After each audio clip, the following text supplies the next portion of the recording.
মানুষকে বড় মায়া করে, বড় মহব্বত করে, বড় ভালোবাসা দিয়া আমি আল্লাহ আমার কুদরতের হাত দিয়া ঘষা বাজা করিয়া করিয়া মানুষ বানাইছি। আল্লাহ রাব্বুল আলামিন ডাক দিয়ে কই, আমি আল্লাহ এক ফুটা নাপাক করে তোদের মায়ের পেটের ভিতরে ঢুকাইয়া একটা নয়, দুইটা নয়, সাতটা ধাপে ধাপে মায়ের পেটের ভিতরে আমার বান্দা বান্দির স্ট্রাকচার তৈরি করেছি। এক নম্বর আল্লাহ বলেন, ওয়ালাকাদ খালাকনাল ইনসান মিন সুলালাতিন মিন তিন। আল্লাহ রাব্বুল আলামিন ডাক দিয়ে কয়, আমি আল্লাহ মানুষকে মাটির সাপ নির্যাস থেকে বানাইলাম। মাটির সাপ নির্যাস থেকে বানানোর কথা আল্লাহ কেন বলেছেন? এর কারণ তাফসীরে মাআরিফুল কোরআনের ব্যাখ্যায় আল্লামা মুফতি শফি রহমাতুল্লাহ আলাইহি তিনি বলেন, মাটির সাপ নির্যাসের কথা কেন বলা হয়েছে? কারণ শুক্রবিন্দুটা উৎপন্ন হয় খাবার থেকে, আর খাবারটা উৎপন্ন হয় মাটির সাপ নির্যাস থেকে। এতে করে বোঝা যায় মানুষ সৃষ্টির মৌলিক উপাদানের নাম হলো মাটির সাপ নির্যাস। সুবহানাল্লাহ। দুই নম্বর আল্লাহ বলেন, সুম্মা জাআলনাহু নুতফাতান ফি ক্বারারিন মাকিন।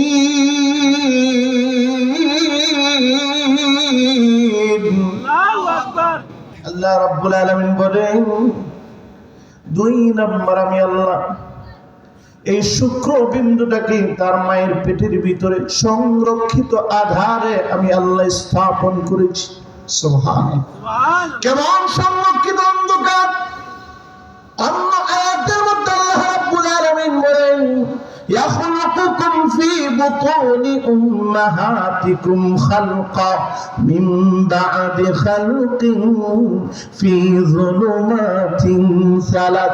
আল্লাহ দেখো গোলাম রে, আমি আল্লাহ তোদের মায়ের পেটের ভিতরে একটা নয়, দুইটা নয়, তিনটা অন্ধকারের ভিতরে আমি আল্লাহ বান্দা বান্দিকে বানাইছি। সুবহানাল্লাহ। আল্লাহ রাব্বুল আলামিন মায়ের পেটের ভিতরে তিনটা অন্ধকারের ভিতরে বান্দা বান্দি বানাইছেন। এক নম্বর অন্ধকার মায়ের পেটের ভিতরে অন্ধকার, দুই নম্বর অন্ধকার মায়ের পেটের ভিতরে রেহেমের অন্ধকার, তিন নম্বর অন্ধকার মায়ের পেটের ভিতরে একটা গর্ভফুল আছে, গর্ভফুলের অন্ধকার। এই তিনটা অন্ধকারের ভিতরে আল্লাহ রাব্বুল আলামিন বান্দা বান্দিকে বানাইলেন। তিন নম্বর আল্লাহ বলেন, আমি আল্লাহ শুক্রবিন্দুটাকে জমাটরক্ত বানায় দিলাম। চার নম্বর আমি আল্লাহ গোশতের টুকরা বানাইলাম। পাঁচ নম্বর অস্থিপঞ্জী হাড় বানায় দিলাম। ছয় নম্বর আমি আল্লাহ ফাকাসাউনাল ইযামা লাহমা, আমি আল্লাহ এই অস্থিপঞ্জী হাড়গুলোকে গোশতের আবরণ দিয়ে ঢেকে দিলাম। সাত নম্বর ভিন্ন একটা রূপে আমি আল্লাহ মায়ের পেটের ভিতরে আমার বান্দা বান্দিদের আমি আল্লাহ দাঁড় করায় দিলাম।